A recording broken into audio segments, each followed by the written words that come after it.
So to run through the agenda, we'll give an overview of the Green Heat Network Fund. We'll then go through the eligibility and the application and assessment process. We'll then also run through the application form, and then there'll be an additional space at the end for a Q&A session. So to start off, we've got Libby from Triple Point, who will give us an overview of the Green Heat Network Fund. Thank you, Megan. Can we go next slide, please? So to firstly introduce myself, I am Libby Carr and I'm a relationship manager at Triple Point. So I will be your first point of contact when coming forwards with an application to the Green Heat Network Fund. Triple Point Heat Networks were appointed in March 22 as the delivery partner to DESNZ, and hopefully you all recognise the name as it's the exact same team that were the delivery partner for the Heat Networks investment project. Just to give you a quick overview of the wider team. So as I say, I work for Triple Point and we are an investment management firm under the project lead. We lead on the business development and investment management of the Green Heat Network Fund scheme. We then have GEMServe, who are responsible for all of our events alongside the data and system management. They also provide the application support and most of the comms we send out to the market. We then have Asteros, who lead on the financial and commercial assessment and are experts with everything to do with the application form. We then have ACOM, who are responsible for the technical analysis and assessment team. We have support available from the team at Amberside, who deal with most of our investor relations and provide some great support to the RM team. And last, by no means least, we have the clean tech law firm LuxNova, who deal with all things documentation and provide the legal and commercial support as well. Can we go next slide, please? So for those of you coming in new to the Green Heat Network Fund, GHNF is a grant funding scheme, and hopefully you will have all seen the recent news of additional funding allocated to the Heat Networks Transformation Programme. Funding is available to support new low-carbon heat networks, as well as the decarbonisation or expansion of existing networks. The scheme is open to all organisations responsible for the development of heat networks. So this includes public, private and third sector organisations such as the MOD and MOJ. Funding is available for commercialisation only, commercialisation and construction, or construction only projects in England. I would just like to mention, however, if you were to come forward with a commercialisation only request, you will need to ensure that you have a fully funded construction project. And just to confirm, for round 7 applications, as you probably would have already seen if you've had sight of the application form, you are able to request funding out to financial year 26-27. So one of the most exciting parts of the Green Heat Network Fund when it was brought to market was the commitment to market transformation. As part of your application to the scheme, we're expecting projects to sign up and commit to various points which will enable growth within the supply chain. These are the commitments we're expecting of projects to critically help address that heat network sector skills gap. They largely fit into 3 categories. So for infrastructure commitments, we're looking for those fair and open procurements. We want you to add to a reliable and resilient energy system through your project. Around skills, we want to identify opportunities to address that skills gap. Are there any particular elements of your project that will allow certain skills to be developed? We want fair and open recruitment, and we want to understand how many jobs we think you will be able to create. These could be full-time equivalent, training or apprenticeship opportunities. It's all that sort of data we're looking to collect. And around innovation, we want to look at ways for your project to enable investment in research and development. And more importantly, and possibly the most crucial part of these commitments, is the sharing of all of these learnings. DESNZ are expecting you to report on this, and hopefully through the projects we support through the Green Heat Network Fund, lots of wider learnings can go out to the market, as this will help build out more heat networks going forward. We do have a separate market transformation commitment guidance, so please do familiarise yourself of the requirements of your project ahead of submitting your application. So to give an introduction to UKIB, we have been working alongside the team at DESNZ with the UK Infrastructure Bank. They are a government-owned bank, and we've been trying to help them simplify the process of providing funding to local authority heat networks. So all local authority GHNF applications will automatically be shared with the bank, and they will be able to do a first review of that information. This is really exciting to all these applicants out there, as the bank is able to provide preferential rates to local authorities, and that is 40 basis points cheaper than PWLB. There are some minimum ticket sizes, so for local authority, the minimum funding amount will be £5 million. The bank are also really interested in talking to private sector projects, but this is for the large ones, as the minimum ticket size for private sector is £25 million. The bank are also working on a number of other products for private sector projects. Examples of these are connection charge facilities, project gap funding, and early phase guarantees or loans. This is a really exciting opportunity that we can offer here, and hopefully lots of our projects will be in conversation with the team at the bank over time. If you would like to speak to the bank, please just let me or someone else in the team know, and we can get something organised for you. So also a note on Beehive. Hopefully you've all heard of Beehive before, but to confirm, Beehive was designed to help create the conditions for private investment in heat networks. Public funding isn't going to get all these heat networks built, so we need to rely on drawing in private investment. So what is Beehive? Beehive is a PCR compliant dynamic purchasing system to procure active capital. It's open to public sector heat networks owners and developers in both England and Wales. The funding categories under Beehive are divided into two lots. So lot 1 is for equity investment alongside those equity related services, and lot 2 is for asset finance. Beehive can be used to finance a new heat network, expand an existing heat network, or refinance or sell part or all of an existing network. Beehive currently runs until the 31st of March 2025, and just to note, Beehive is separate from the Green Heat Network Fund, but it is designed to work alongside it. Can we go next slide, please? So just to give you a brief example on how it works, so if you were to come forward for lot 1 for those equity and commercialisation services, it's a two-stage process. So we already have investors onboarded onto Beehive, and in this example of a local authority using Beehive, step 1 would be to come to market on the platform with a project sufficiently well scoped that the joint venture partner can price up these services and understand what sort of investment is required. This can be reasonably early in the commercialisation phase.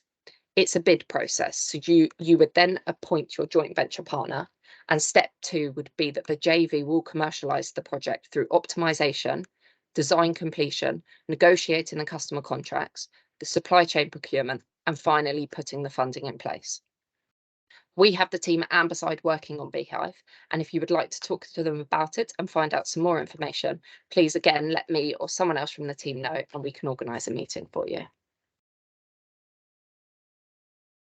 Before the team go into detail of the application process, I thought it might be useful to share some hints and tips with you to assist your application to the Green Heat Network Fund. Firstly, a reminder, GHNF is a competition. The main driver for the scoring of projects is the grant pence per kilowatt hour of heat delivered over the first 15 years. We understand that applicants need to apply for the grant amount that makes them commercially viable, but the scheme is extremely popular, and as a result of this, the average pence per kilowatt of applications received has reduced round on round. To be competitive, I would recommend aiming for less than 2.5 pence where possible, and this is based on requests received in previous rounds. We urge you to think carefully about your spend profile. As part of your application, you need to confirm in which financial year you would like to draw down your funding. Please try and be as accurate as possible with this. If you are unable to spend your allocated amount of funding in that financial year, not only is it lost to your project, but also to the Green Heat Network Fund scheme and the whole market. So I've already spoken about the market transformation commitments and how important they are, but all I would suggest is to not leave the MTC tab of your application form to the last minute. Please spend your time thinking about these commitments alongside the financials of your project. Applicants are expected to provide concept design to REBA Stage 2 for the Energy Centre and REBA 2 equivalent designs for the pipework routing. Please note, applications will be marked down and may fail the assessment if sufficient design development has not been demonstrated.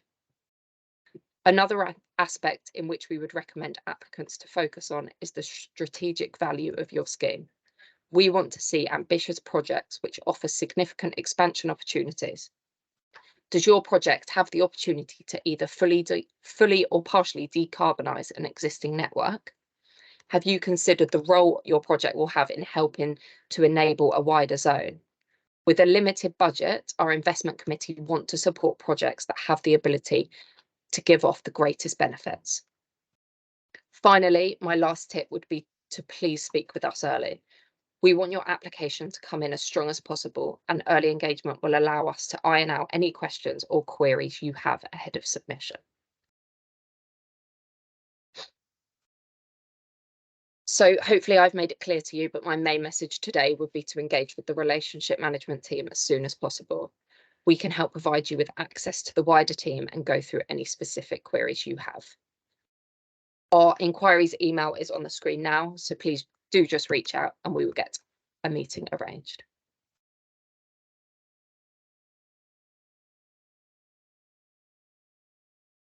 Great, thank you, Libby.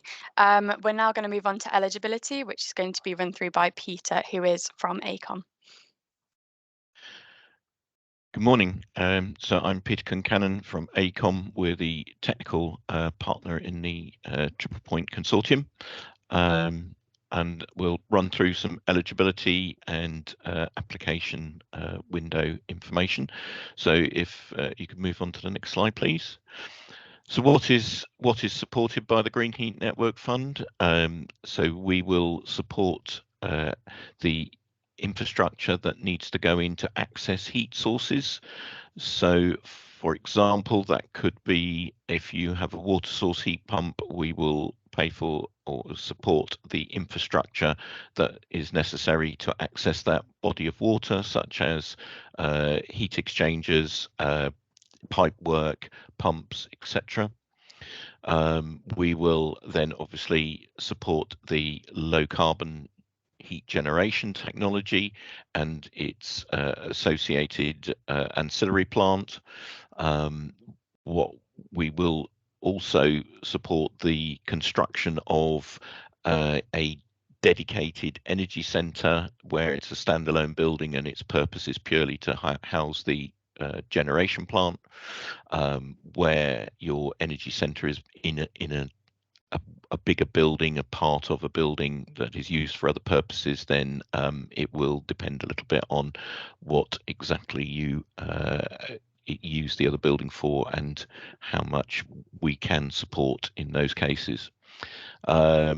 Primary distribution network to take heat from the heat generation point of heat generation to the building customers and customers' buildings, and then also to some extent the secondary distribution within buildings that are multi-tenanted. This mainly relates to multi-tenanted residential buildings. We will pay for or support the installation of new infrastructure up to and including heat interface units. What we will not do is support the replacement of end-of-life existing plant or pay for improvements in the efficiency of an existing secondary distribution system.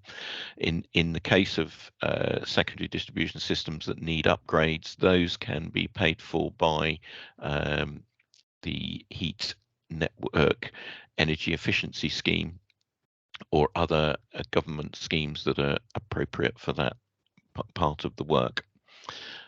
What we won't fund is tertiary distribution systems, which are anything that is customer side of the heat interface unit on the network. That is not covered by the Green Heat Network Fund. Next slide, please. So one of the concepts that was brought in with the Green Heat Network Fund, now being looked at as part of the proposals for the new building regulations, is a concept of sleeving.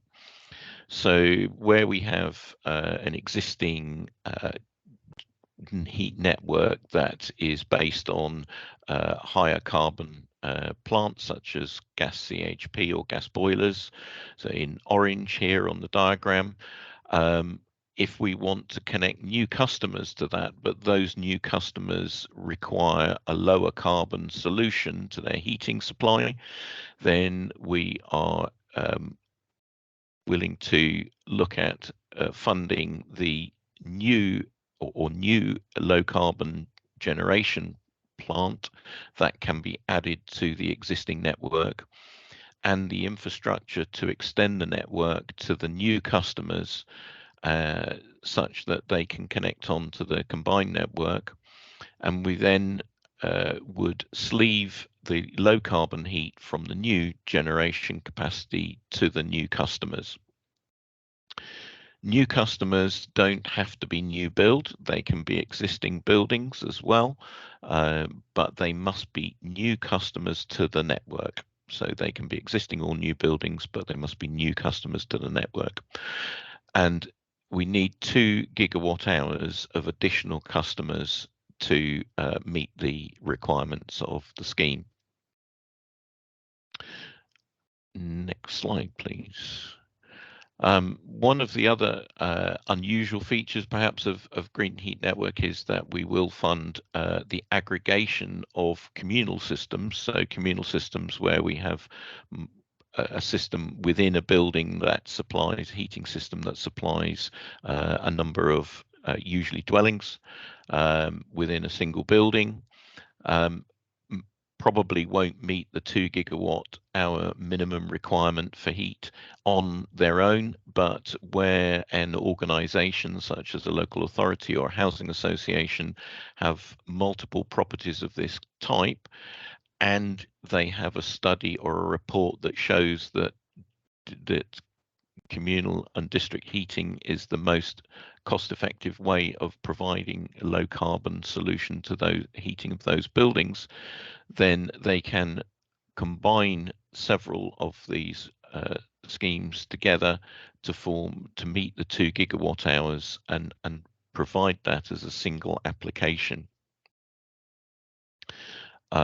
If you do have one of these types of applications, I would suggest that you do contact your relationship manager at an early stage so that we can put the application or help put the application in the correct form to meet our requirements and enable assessment.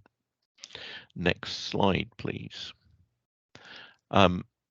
Ambient and shared ground loops are becoming more and more popular.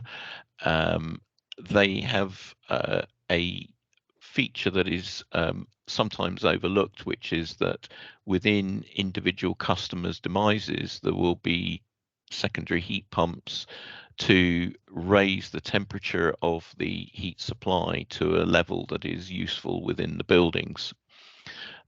When making an application that includes an ambient loop or a shared ground loop, we need the heat pump energy, the heat pump carbon, and the heat pump costs within the buildings to also be taken into account, or within the customer's demise to be taken into account within the application. There are ways in which the application form can be used to do this, and again, I would recommend that you contact us at an early stage so that we can talk you through that process and help you shape the application in the form that will meet the requirements of the scheme. New build residential. So the new regulations, building regulations, are being developed now that will require low carbon solutions, and therefore for new build residential schemes, we need to be sure that if a heat network is proposed for them, that the heat network is the best solution for providing low carbon heating to those buildings.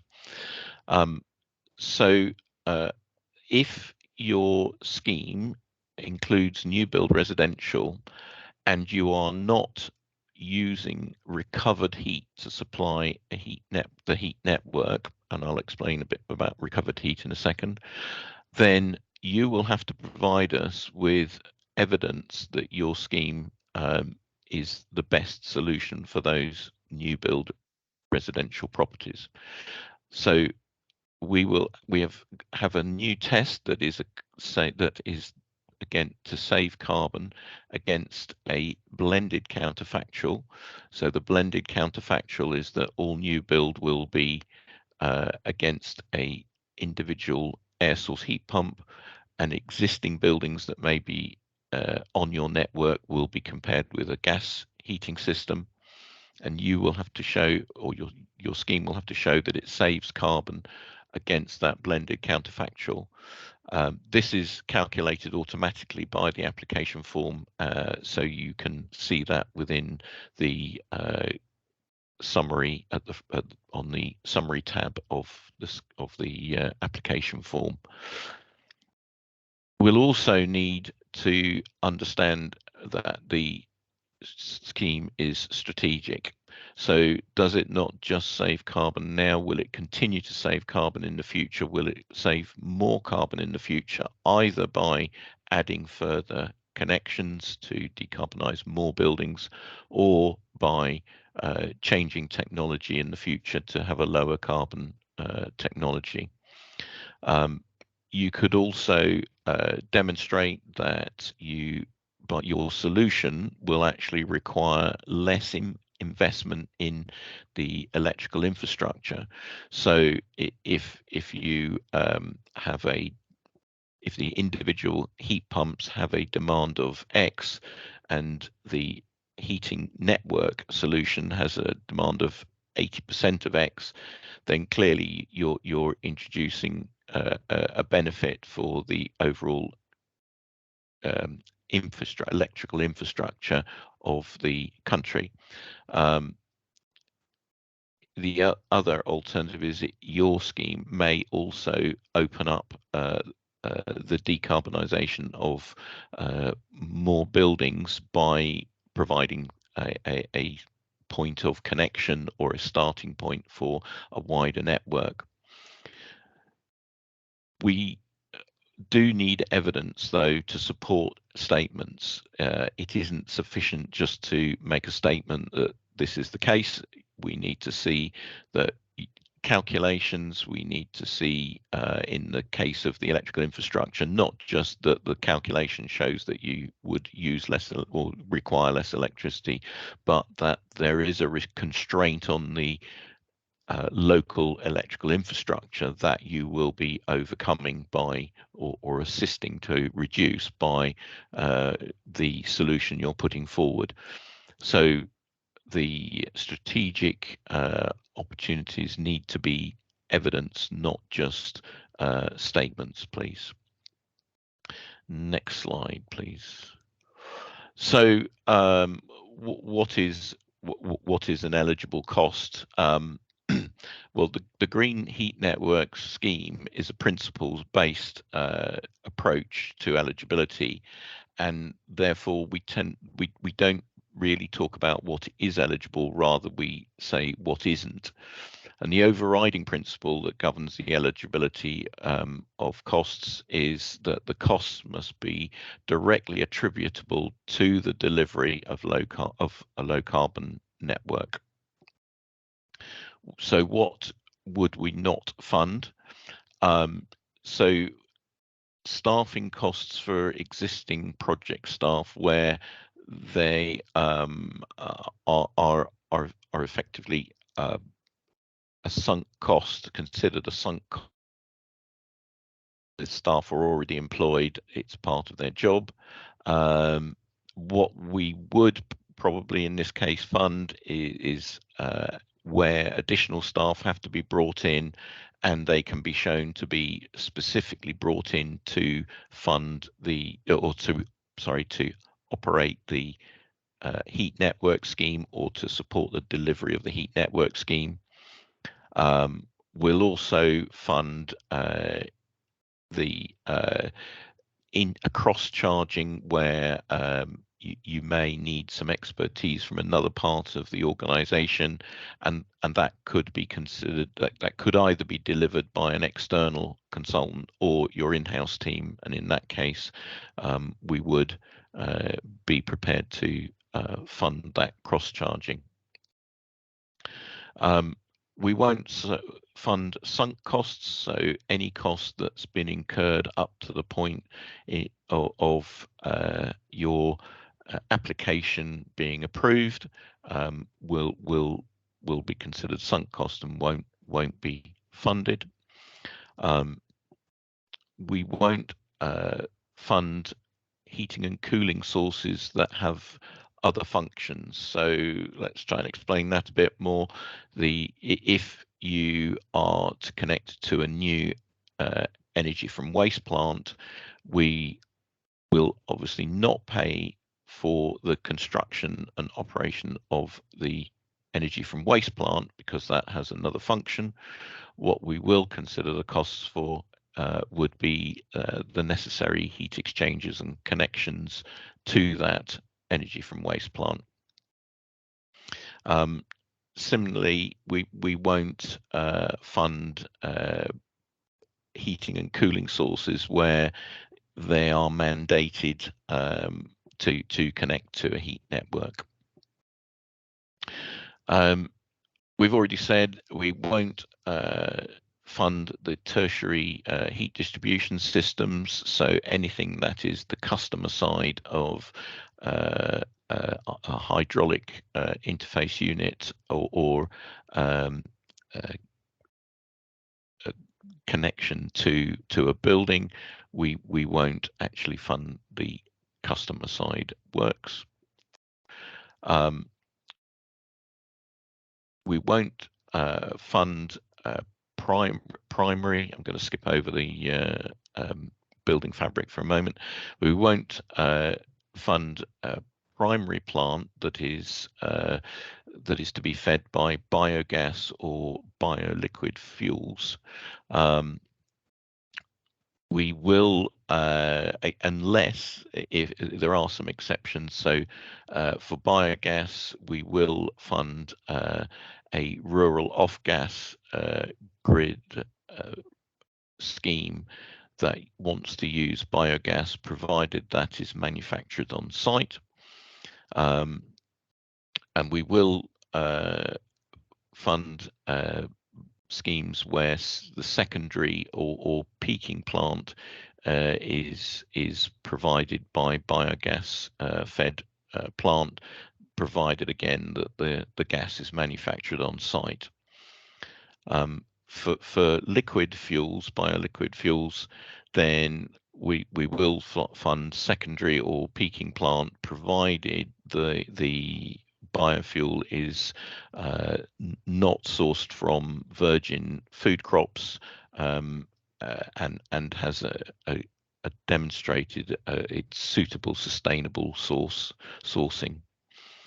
For biomass, the biomass plant, if we're going to use biomass as a heating source, then the biomass plant must meet the existing regulations, and it can't be supplied by fuel that is effectively virgin construction grade timber or logs, and the fuel source must be on a government approved scheme of some form to ensure good quality supply of fuel. We won't fund gas-fired primary plant for which REGOs have been procured. So I think there's a typing error. That should be an E, not an I, in REGOs. Where you have already contracted for renewable energy guarantees of origin then for gas, then we won't fund that plant. We won't fund first of a kind technologies. So any technology that is unusual or innovative needs to, at the very least, be able to demonstrate that it has been constructed and is operating in, if not in the UK, then internationally, and preferably not one scheme, but several, that it is in fact a mainstream technology, even if it's not used in the UK at the current time. We won't fund exclusively agricultural heat networks. The GHNF scheme is intended to provide space heating and hot water for buildings predominantly, and to some extent industrial heat. And therefore, any scheme that comes forward must have at least 50% of its heat demand for buildings and industry. It can connect to agricultural heat demands, but they have to be less than 50% of the total demand.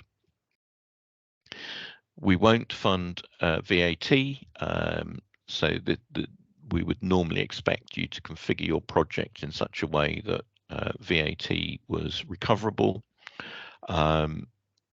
Predominantly, this has impacted on universities up to the current time, so where they have rather complex VAT situations. If you do have an issue with that, then I would suggest again that you contact us at an early stage to think about the options that might be available to you. So, as we also mentioned before, we won't improve existing network problems where you have an existing network or an existing communal system that needs to be upgraded, improved. There are other schemes that are intended to do that, and we would expect you to apply to those to make those improvements. And we won't fund non-heating and cooling costs that reduce the net present value of the scheme. So within the application form, there is a cost benefit sheet that you would have to fill in if, for example, you wished to include improvements to building fabric that were going to be effectively charged to the customer. So any improvements to building fabric that are recovered through the cost of heat would have to be analysed in the cost benefit tab and shown to provide to be at least neutral or beneficial in terms of the scheme net present value. Equally, if you had electrical private wire infrastructure or low carbon electrical generation such as PV that you wish to include, you would have to again put that into the cost benefit tab to show that the net present value was either improved or at least neutral with that included in the scheme. Okay, next slide, please. So the application form and application is very structured. This is to help us identify where to go to look for the evidence that you've provided. There is the application form itself is in Excel. There is a lot of information available to you within that to show you how, so you can see the calculations. They're open to your view. And the application form will also do a number of calculations for you to show you that you are meeting eligibility criteria or not, and allow you to understand where your application is with regard to those. There's then a significant amount of supporting evidence that we request, and there is a clear folder structure that we would ask you to carefully follow, please, to help us to assess your application and make sure that we don't miss any important information. There is then optional evidence that you can provide, so you can provide extra information on your innovation, on future expansion, etc. And then there are a number of contingent evidence folders, so depending on the situation of your network and the circumstances your network is in, you may be required to fill out some of those contingent supporting evidence folders, but there will be some that don't apply to your network. Okay, we move on, please. So the scheme requires, in order for us to recommend to the investment committee that your scheme is funded, you are required to pass or meet a number of gated metrics, and then we will also assess deliverability of the scheme, and we will then score the scheme, and that scoring will enable the schemes that are in the round to be ranked.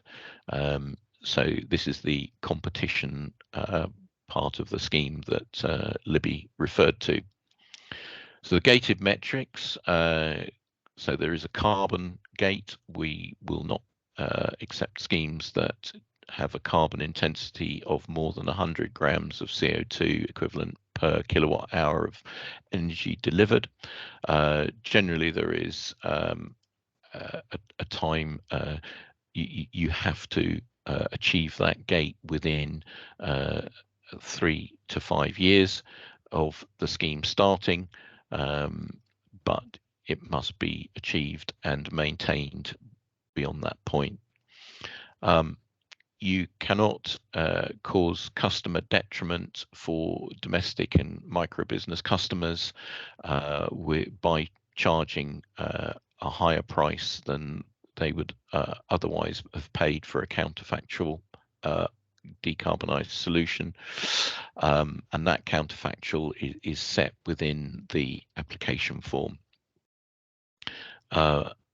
Social IRR, so this takes into account not just the financial IRR, but also the impact of carbon and air quality and other benefits that accrue from heat networks, and this must be greater than or equal to or greater than 3.5%.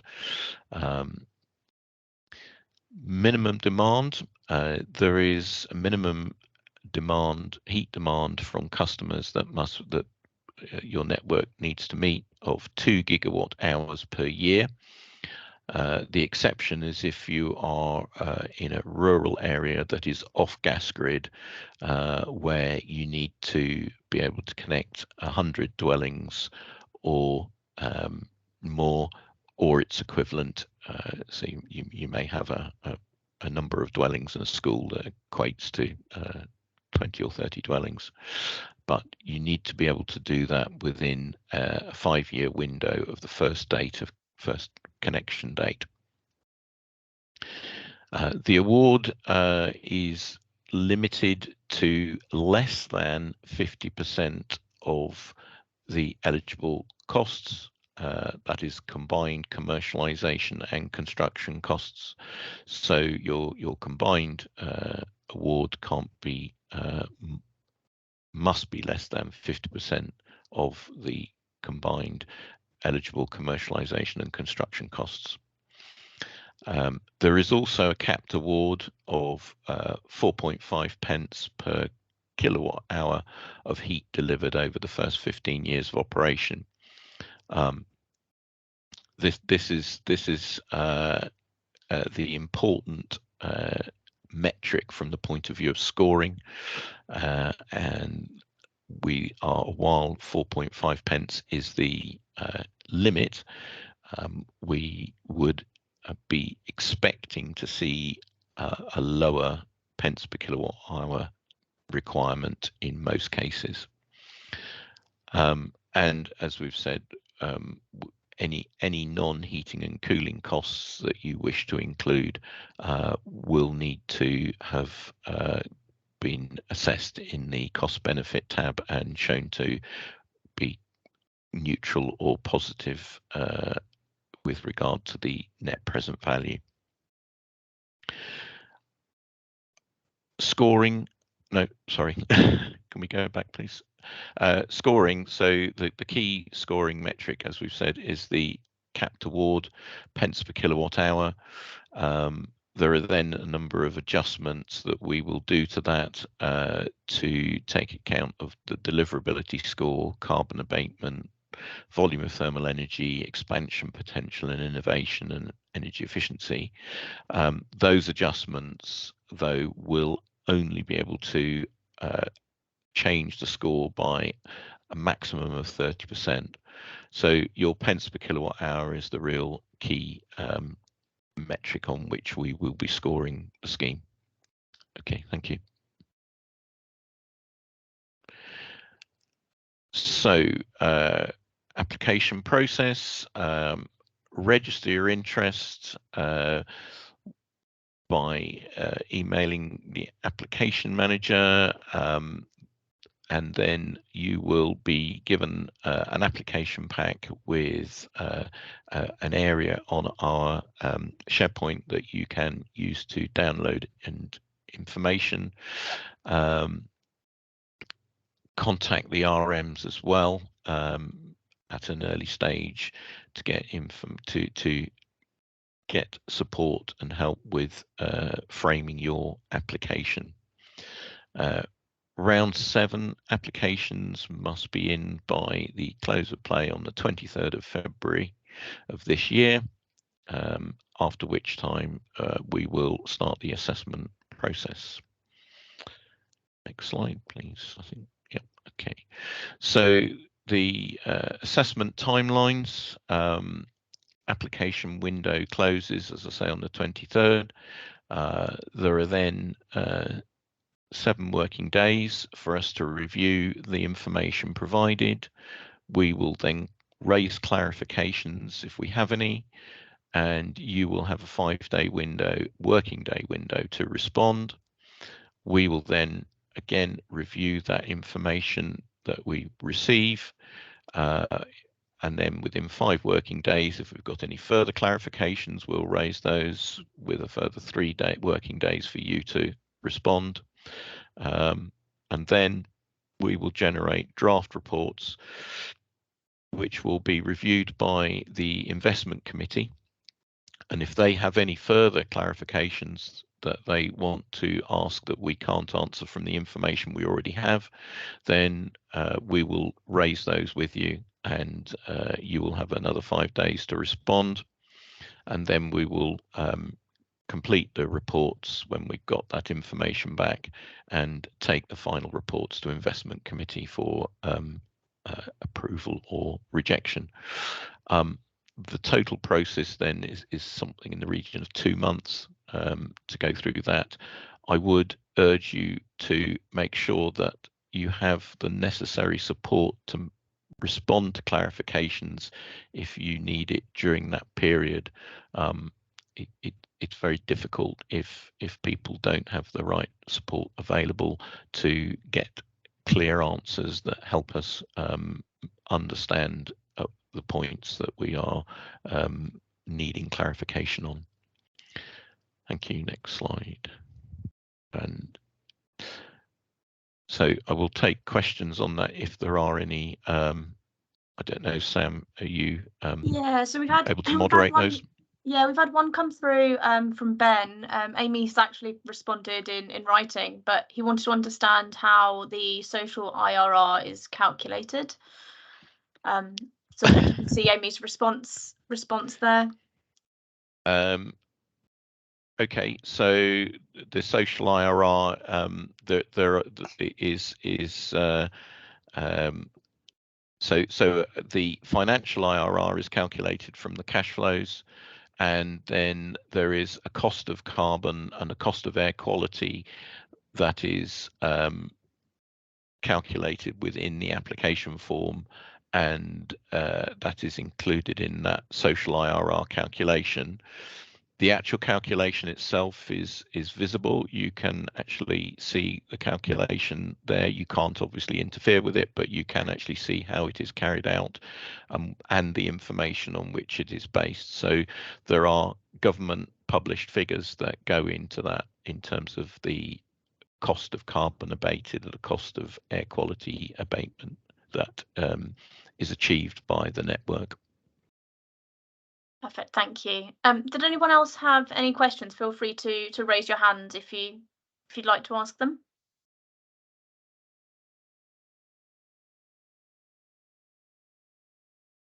Declan? Good morning. A quick question from Telford and Wrekin. Can you hear me okay, by the way? Yes, that's fine. Yeah. Yes, okay. I was having sound problems. Just a quick question.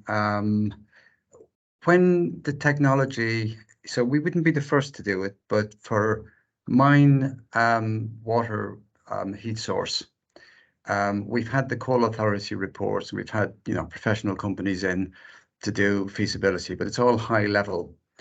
We think that there's a good chance it'll work, but we don't know. So we're at the stage now where we have good targets in Telford. We understand a good bit about possibility, but we're not entirely sure how to take the next step. So the next step, so everything you've said so far, so other people, other authorities around the UK have done this, but we're at the point now where all we have is professional guesswork.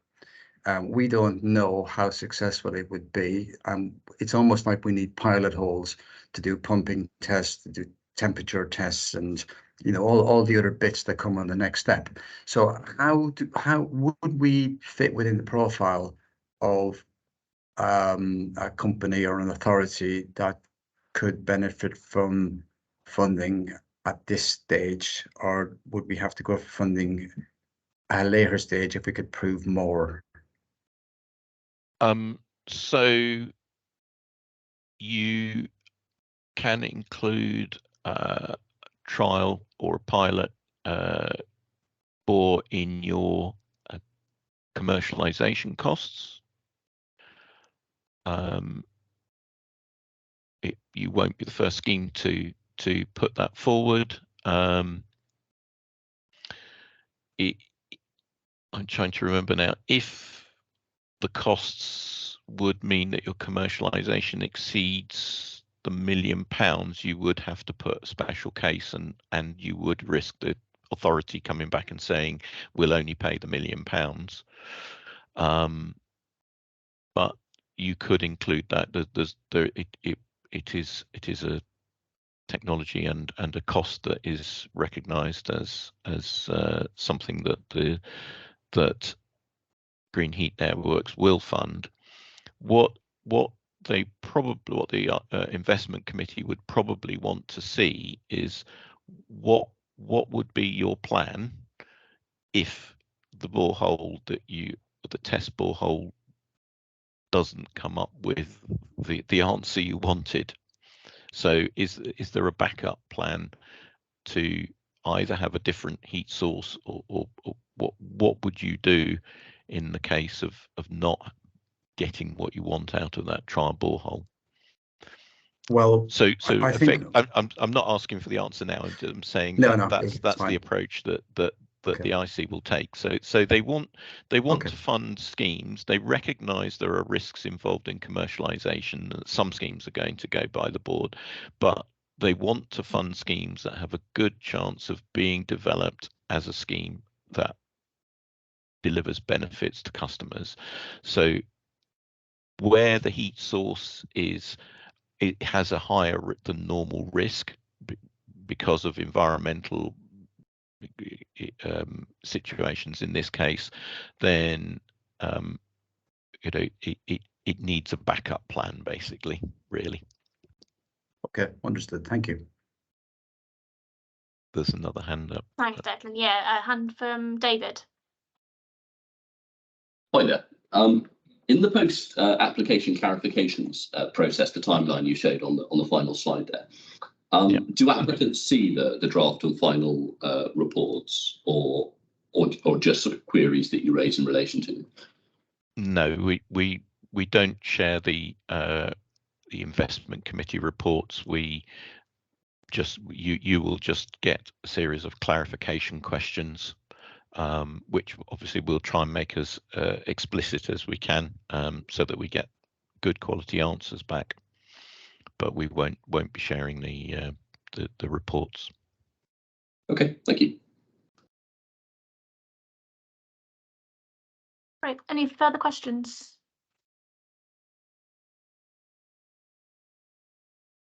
Yep.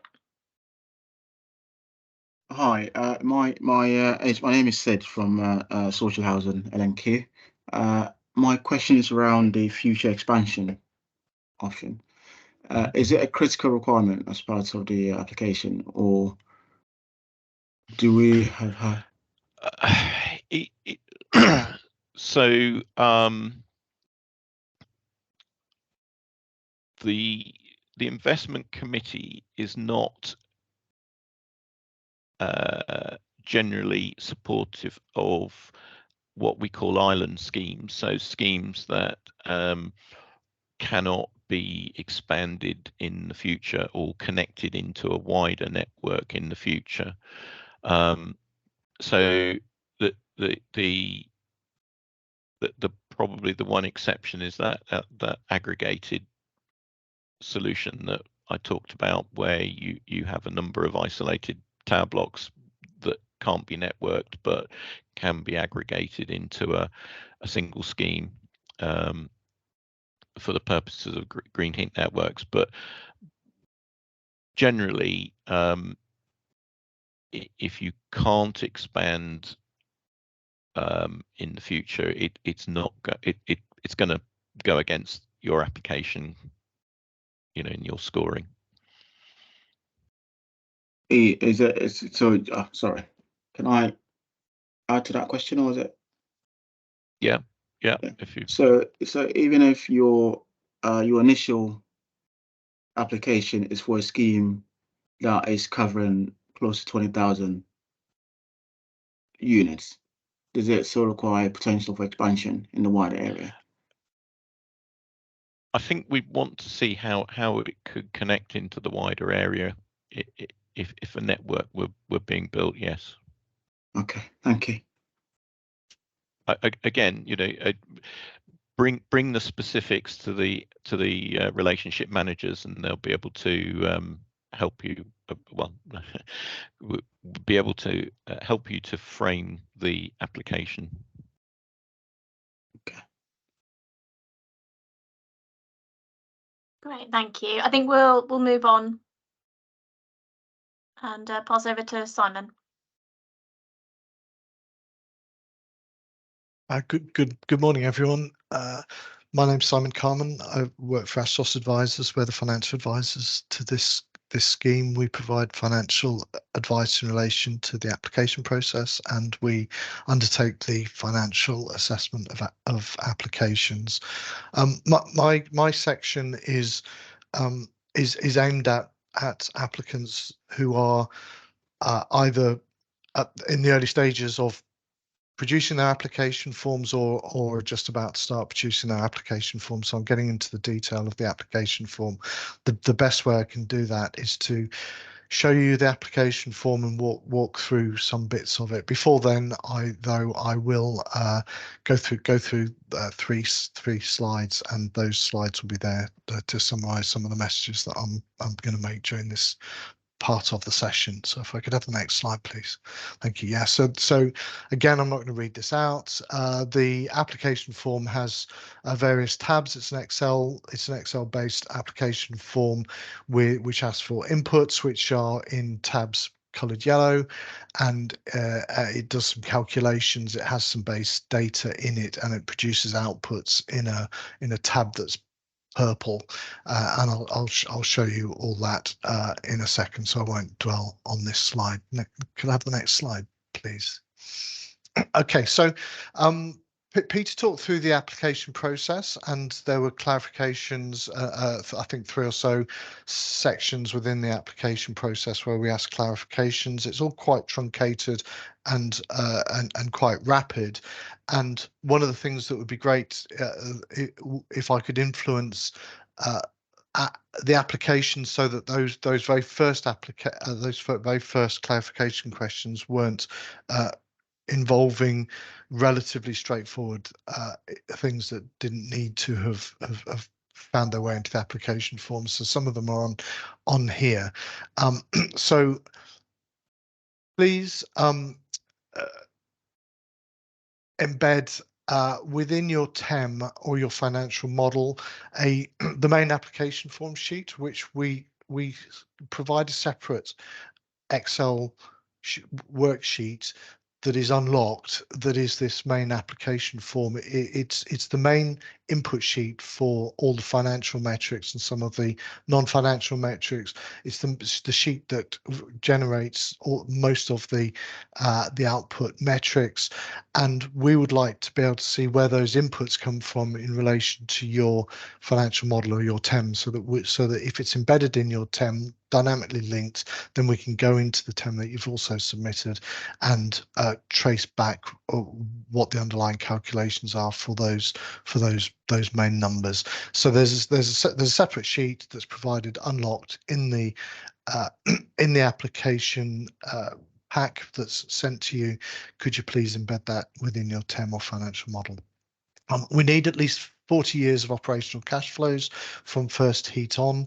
The reason for that is that some of the numbers are calculated over a period of time. So we have levelized cost calculations that are discounted over a period of time. We have the social IRR that's already been mentioned, that's calculated over a period of time, and we have comparative metrics that are calculated that compare your scheme with some kind of counterfactual information or metrics that we calculate.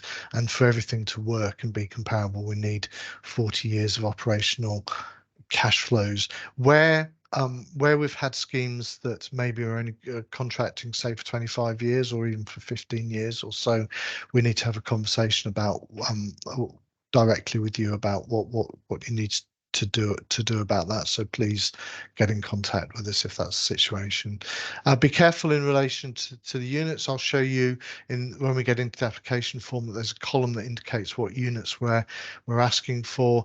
So if we're asking for pound thousands, which is the next bullet point, please don't put the information in pounds. If we're asking for kilowatts, please don't put the information in as megawatts, etc., etc. And again, the reason for this is that we have comparative metrics, and they will look very, very strange if our metrics are calculated in pound thousands and yours are calculated in pounds. We'll spot it straight away, but it's just a wasted clarification question, and then you've got a little bit of work to do to put all your numbers back into the format we asked for. So please pay a bit of attention to that.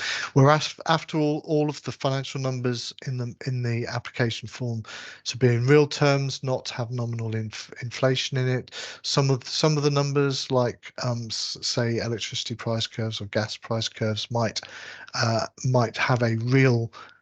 It might vary in real terms, so there might be a real curve attached to them. That's fine, but please don't include nominal inflation in your numbers. There are a number of error checks and flags within the application form, and there's a big flag right at the top of it that says all application form checks have passed. Please work on your application form and get that error check to a green. And if you're scratching your head towards the submission time, get in contact with us again, and you can send us your application form. We can have a look at what might be causing an issue in relation to that error checking. DESNZ the department asked that they can publish non-commercially sensitive information about your project somewhere within the application form. It asks you to confirm that you're okay with that. Please, if you possibly can do that, please let them publish it. It's helpful to the market, and it's helpful to what DESNZ is trying to achieve with the overall heat network program.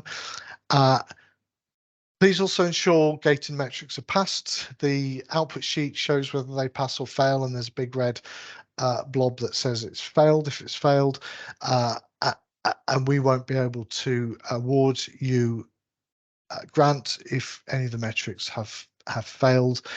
And this is a gap funding scheme, so what happens is that your financials will generate a project internal rate of return that is of a certain level, and you will be applying if that project internal rate of return doesn't meet your hurdle rate or your requirements, investor requirements, and the grant will be inserted at a level that gets the pre-grant IRR up to a post-grant IRR that matches what you tell us is your hurdle rate.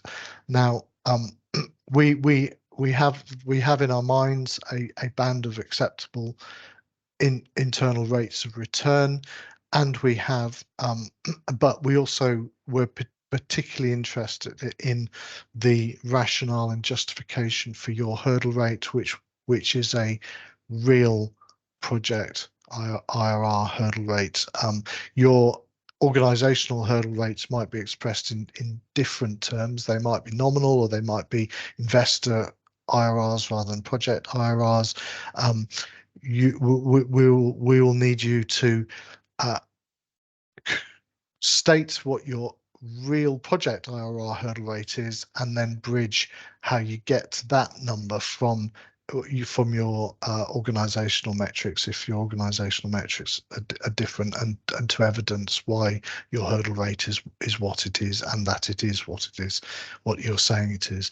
So the IRRs are important, and the sizing of the grant is around meeting your hurdle rate IRR. And as was stated right at the start of this by Libby, we are the key metric in relation to our assessment and ranking of applications is the pence per kilowatt hour, and the more grant you ask for a given level of heat that you're generating, the higher that number will be, and the higher the number will be, the less competitive you are. So we really do recommend you ask for the level of grant that you need, rather than trying to manipulate your application to give you the maximum that you think you can get. That will just make you less competitive than you would otherwise have been. There's lots of guidance with this application process, a comprehensive main application guidance document, and there's also a separate document which is called Annex 1 application form guidance, and that kind of walks you through almost cell by cell the application form and provides guidance about what we're expecting to see, and about some of the calculations that are undertaken. Both of the guidance documents are potentially very helpful to you in the application process. Okay, thank you. Is there another slide? Okay, so Peter mentioned this.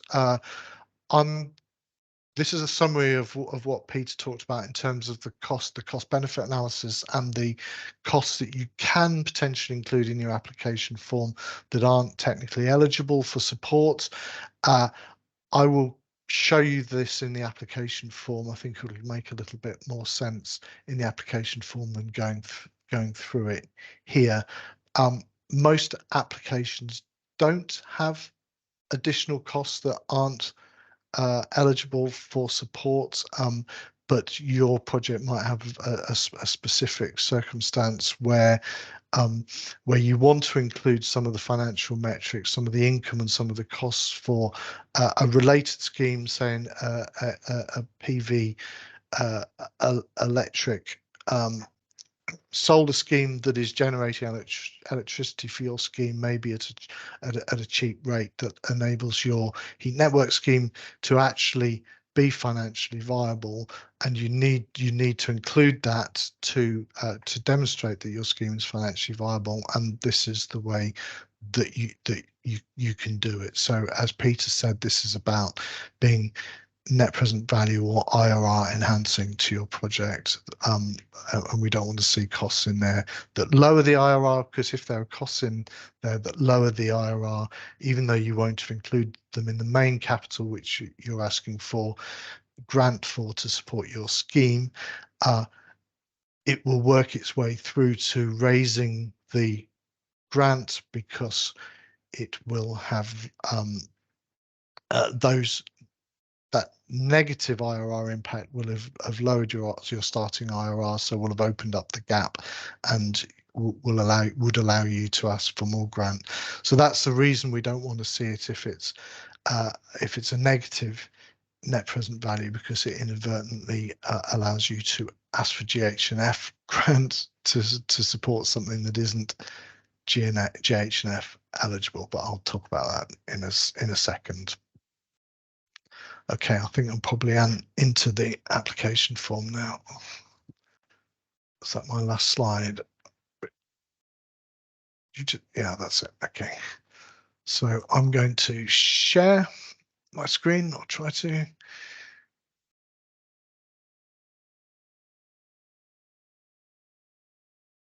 Okay, that for me is saying it's okay. Please somebody. Great, thank you.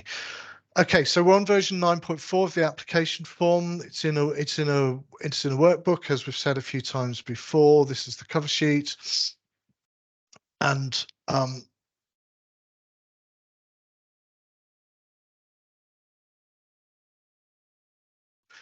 okay, so here's the output sheet. This is the purple output sheet. Here are the gated metrics that Peter's described, and the ones that need to pass are shown here. The pass fail is shown in column J. We have the carbon gate, which needs to be below 100. We have a social IRR that needs to be above 3.5%. We have a minimum demand gate that needs to be above 2. We have a commercialisation cap that needs to be below £1 million. That's the maximum commercialisation grant you can ask for. We have a grant as a percentage of eligible costs that needs to be below 50%. You can't ask for more than 50% of your eligible capex to be supported by grant. And this number, the really important one in terms of your assessment and ranking, is the pence per kilowatt hour. This is the total construction grant plus commercialization grant divided by your total construction capex plus commercialization expenditure that you've given us in the main application form inputs. This needs to be below 4.5%, but to be competitive, I think we're looking at applications that are below 2.5%, 2.5 pence. Sorry. And then there's a range of other outputs flowing down that we use as part of our assessment process to report on various aspects of the project, and that you might find useful and interesting in relation to it. It presenting some metrics from about your scheme. And this number here, this is the blended scheme in row 40. This is the blended scheme carbon saving that Peter was talking about for schemes that are predominantly or that include new residential in them. And this should be ideally a positive. This should be showing a carbon saving over the counterfactual that is within this application form. In this case, it isn't positive, and it's giving a little flag in red to say go and have a look at section 4.6 of the guidance document, and that explains in detail what Peter was covering, which is that there are other ways that you can demonstrate that this scheme is eligible, even though it isn't technically passing the metric, but that's where the metric is on this sheet. Then we have some metrics in relation to kind of customer pricing. This is levelized cost, which gives you an indication of in pence per kilowatt hour what you are charging your customers, and it's split between the customers that we as a scheme are interested in ensuring aren't overcharged in quotes for their heat. So they're the residential customers or micro business customers. The levelized cost is calculated, and again the guidance tells you how it's calculated, and you can see the calculations in the application form, but it's the kind of whole life cost over a period of time in a pence per kilowatt hour, stated in pence per kilowatt hours. And that's for your whole scheme. And then we have for residential and micro business customers, existing and new build customers, we have what the levelized cost is for your project, and what the levelized cost is calculated within the application form based on our counterfactual and our standing metrics for that calculation. And the counterfactual is different for existing customers who are based on a gas counterfactual, and new build customers who are based on an air source heat pump counterfactual. And we go down the output sheets. We have some graphs that we find interesting, and you might also find interesting in terms of presenting the key metrics for your scheme. We have some capex and opex metrics. There's a number here that we use in our financial assessment. We're interested that once your scheme has received grant, that the residual capital can be what proportion of it we think can be funded by low interest debt. That just gives us comfort around whether the project is fundable and financially viable. And a little bit more detail in relation to that, and some operating margin information, and then cover ratios. And we are interested in the timings of your grant request. So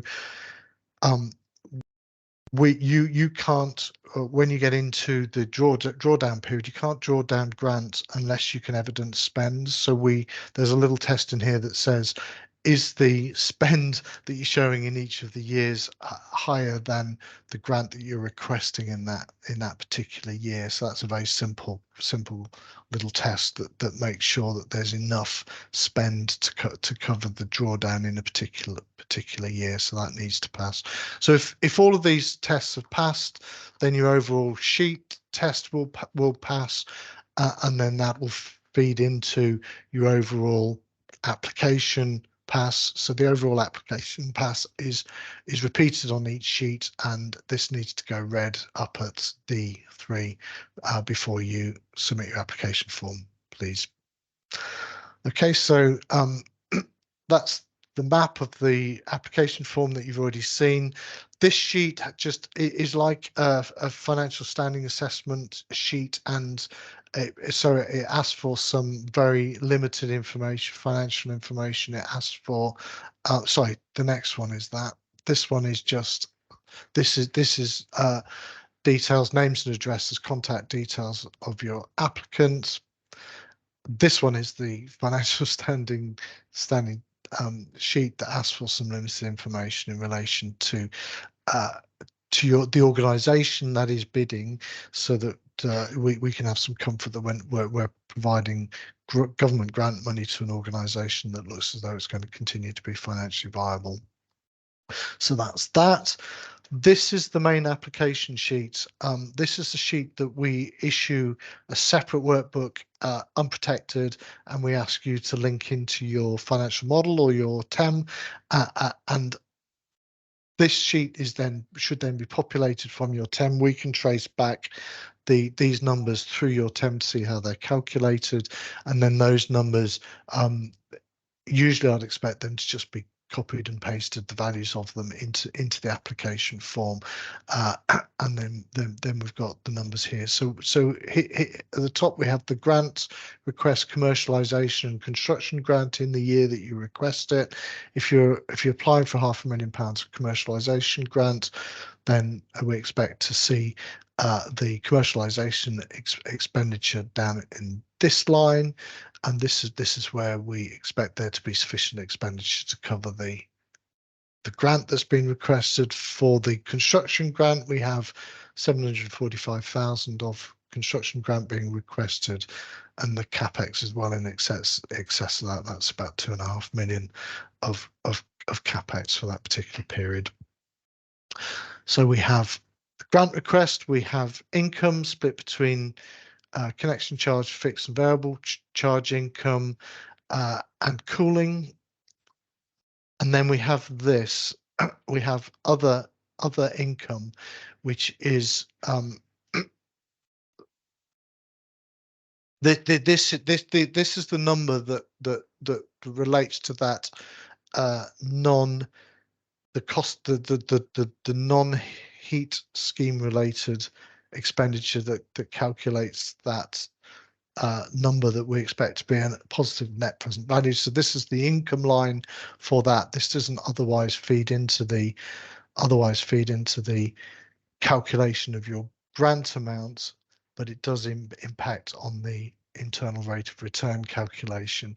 So for that calculation, we have the other income here. We have the non-heat cooling expenditure here, and we have the non-heat cooling capex here. So this might relate to say a photovoltaic scheme that's generating electricity that is supplying your heat network.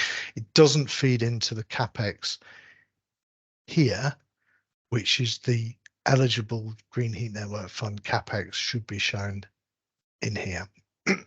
Okay, so we have a block of income. We have a block of expenditure. Relatively self-explanatory.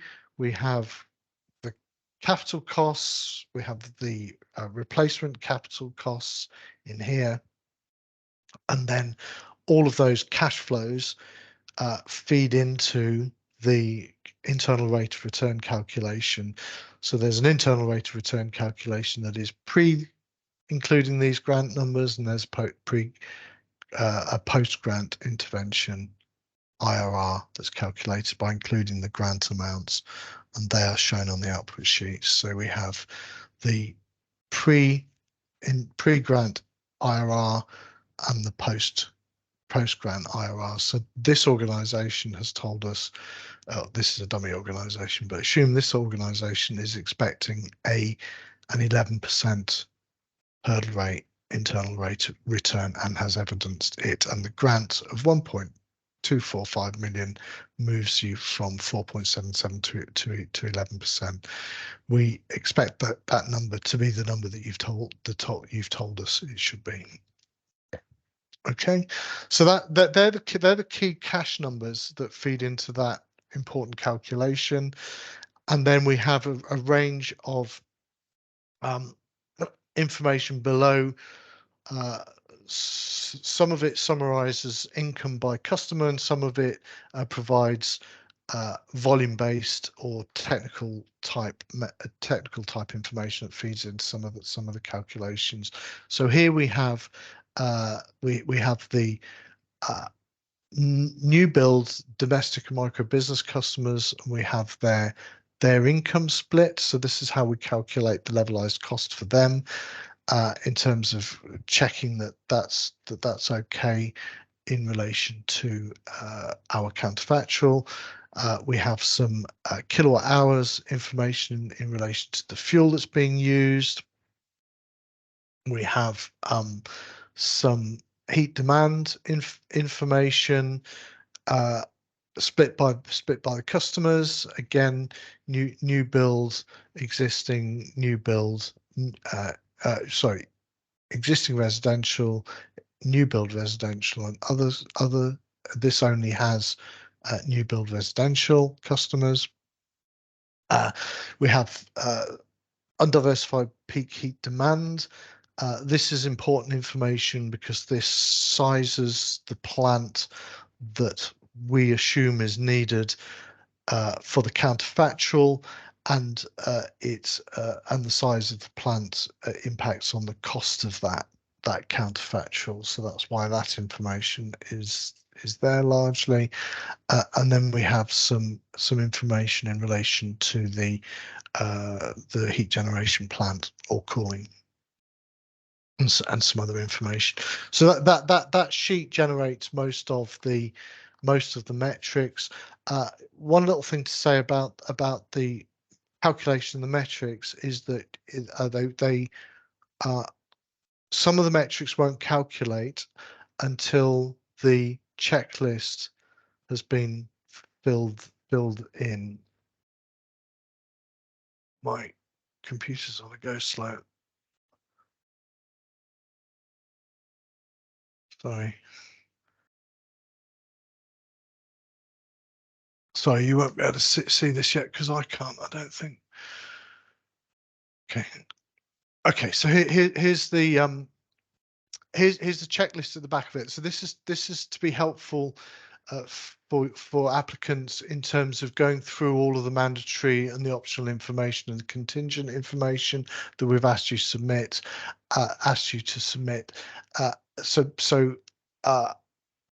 Work through this. This all needs to be filled in when you submit your application form, but a couple of them need to have been completed in order for the metrics to calculate. So keep checking that and fill that, update that checklist as you work through them. Okay, a couple more sheets, then I'll stop on here. So this sheet is the customer tariff sheet. So here we ask you to split out your customers and provide us with some information in a standardized form against those customers. So these are drop down menus. So we ask for whether your residential, micro business, other, that particular customer, whether who owns the building, whether it's local authority, private, industrial, other public sector, whether it's new build or existing, the number of connections to the building, the number of customers within the building, and the degree of commitment that you've had from those customers in a standardized form, from no written commitment up to a fully signed contract. And then by customers, the peak demand, connection charge, fixed tariff for that customer in pounds per year, and the pence per kilowatt hour for that particular customer, and then the demand profile that ramps up from when their heat comes on. Now at the bottom of this, it sums the demand profile, and you provided a total demand on the main application sheet for customers. So this little checks on the main application sheet that this number that you've analysed here year by year is the same as the overall number on the main application form. So that just gives us a little consistency check. So that's one of the checks, that if that number doesn't equal what's on the sheet, then it goes red. So that's the customer analysis sheet. The market transformation sheet, which we mentioned as being important and increasingly so from a fund perspective. this sheet, just be aware that it picks up on the capital size of the scheme, so it looks at how much capital is generated, and then it classifies your scheme as either a small, medium, or large scheme based on that initial capex. So this is being classified as a small scheme, and then the questions that you're being asked and the information that you're being required to fill in changes slightly depending on what the scheme size is. So that's all I've really got to say about that sheet. This sheet summarizes some of the metrics that are in the application form, plus we ask you to provide a bit of narrative in here to describe your project and some key project dates. And then this is the sheet that we ask that the department can publish. And then this sheet, the cost benefit sheet, we seem to spend quite a lot of time on this. So this sheet pulls the information from those 3 rows that I showed you on the main application form. So these are the costs relating to elements of your scheme that aren't eligible for GHNF funding. It pulls the information into here, and then we ask you to describe what it is, what it is that's being done by this particular element to your scheme, and then we ask you to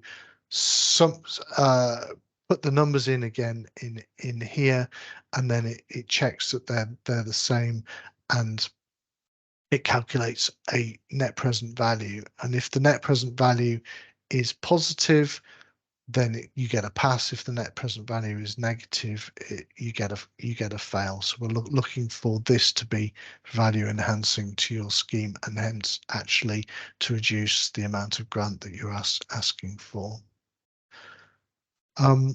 So that is pretty much what I was wanting to talk to you about. The application form is obviously a standardized application form asking for standardized information. Believe it or not, we've put a lot of effort into asking for the minimum amount of information to assess your projects properly. So I hope you don't find it too onerous to fill in, but the information is all certainly important and useful to us.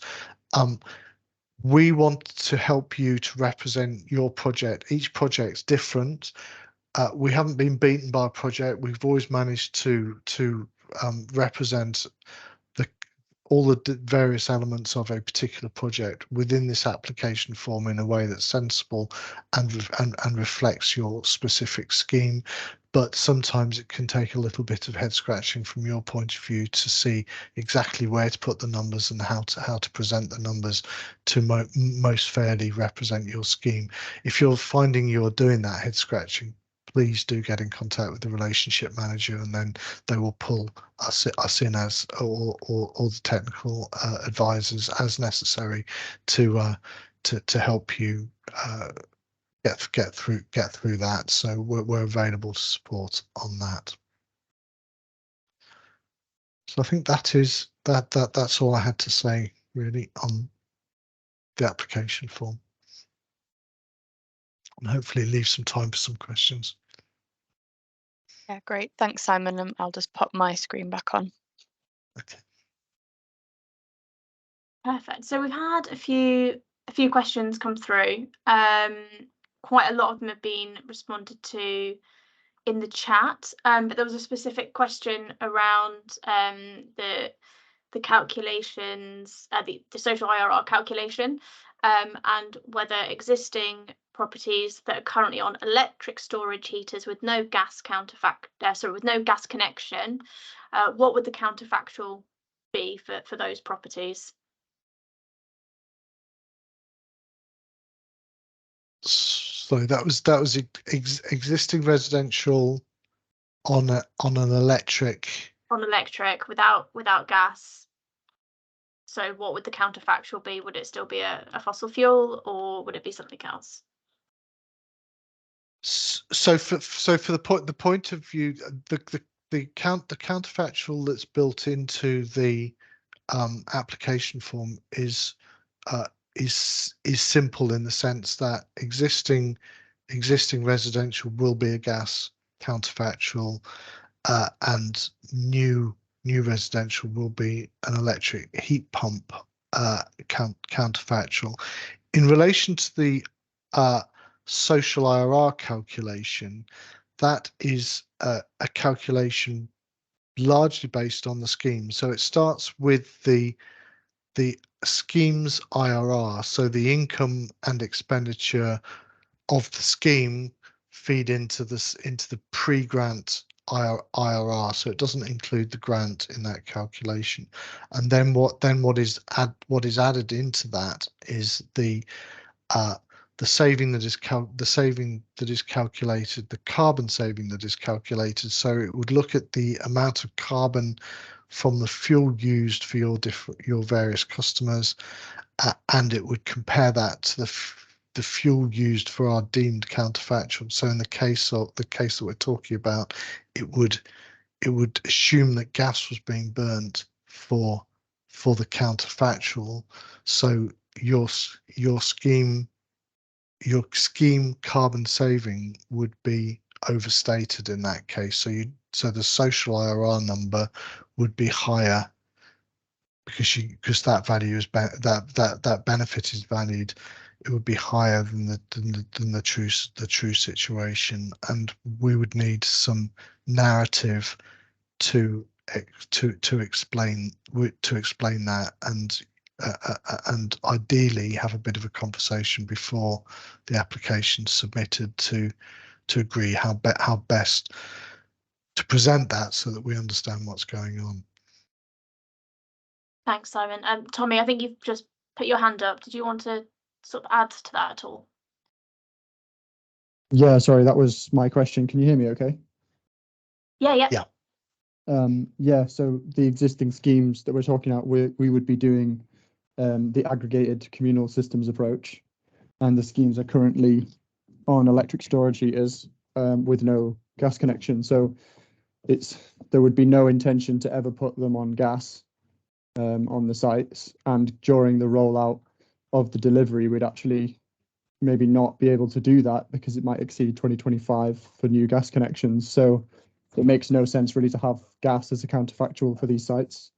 And comparing them from electric storage heaters to communal electric is a considerable saving on carbon emissions. So we wanted it to be a fair counterfactual comparison. Okay, we should have a separate conversation about that for a number of reasons. That we haven't had very many of the aggregated communal schemes, so we could do with having a specific conversation about that. But we definitely want to. We definitely need to compare you to the best counterfactual. We need to figure out the best way of doing that project by project. Thank you. Great, thank you. Question here from Rob from Vital Energy. What are the key differences of application form approach for sleeved schemes? What sort of key things do applicants need to consider if they're sleeving?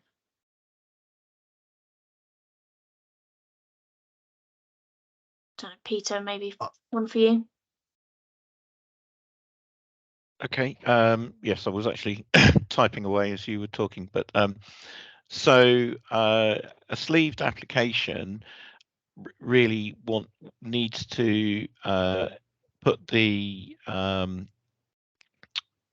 put the cash flows and energy consumption stroke demands in that relate to the new low carbon generation plant and the new customer connections and any associated primary pipe work that needs to go into that to deliver that sleeved scheme.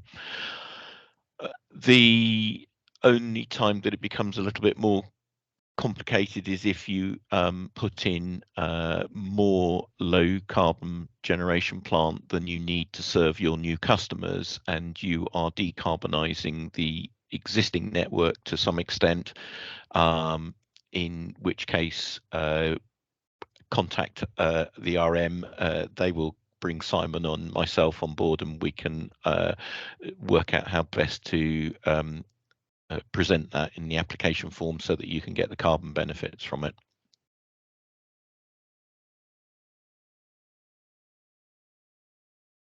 Great, thanks, Peter. Rob, do let us know if you have any further questions on that point in particular. We've just had a question through from Miles. So in cases where a university is serving predominantly its own campus with heat, is there any guidance on what the heat tariff charge should be?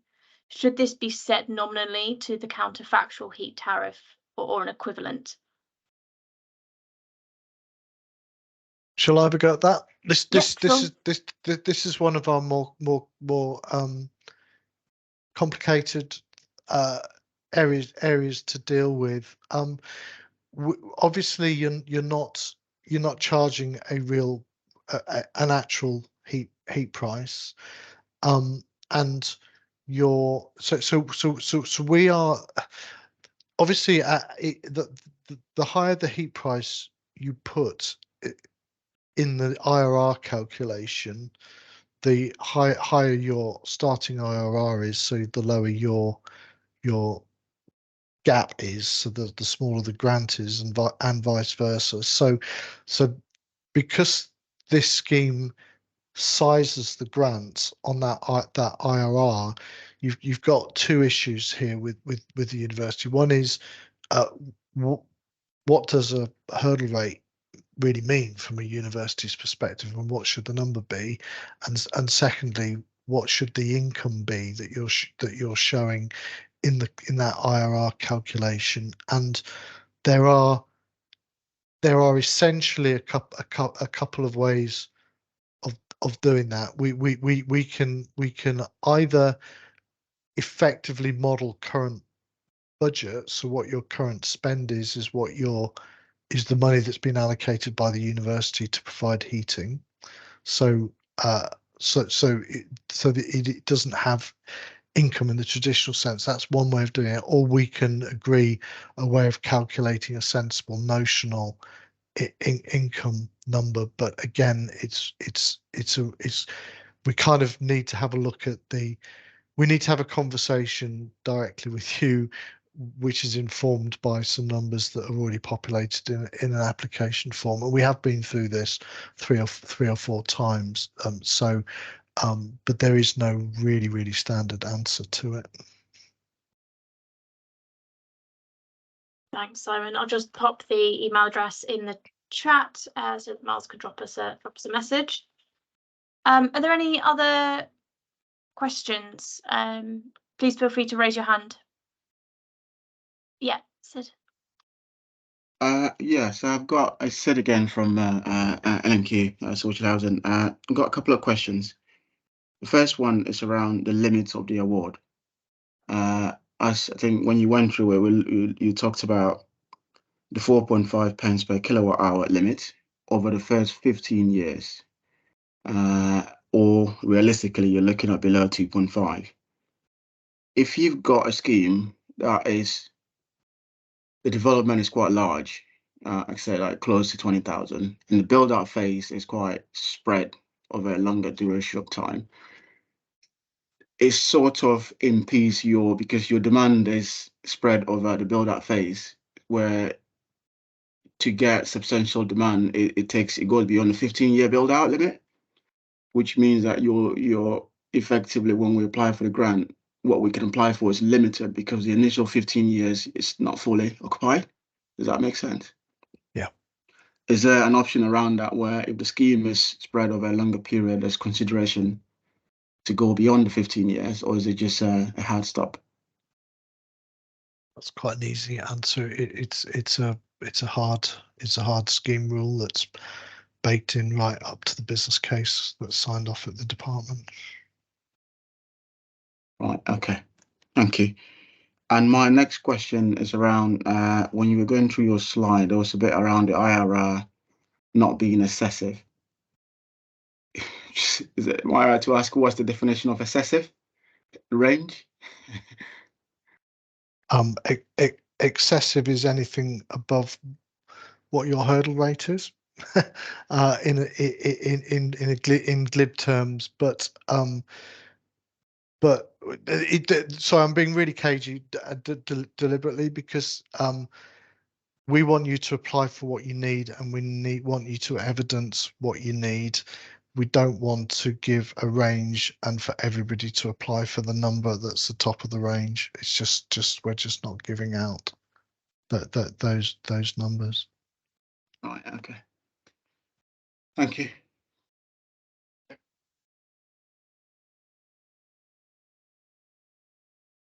Right, any further questions?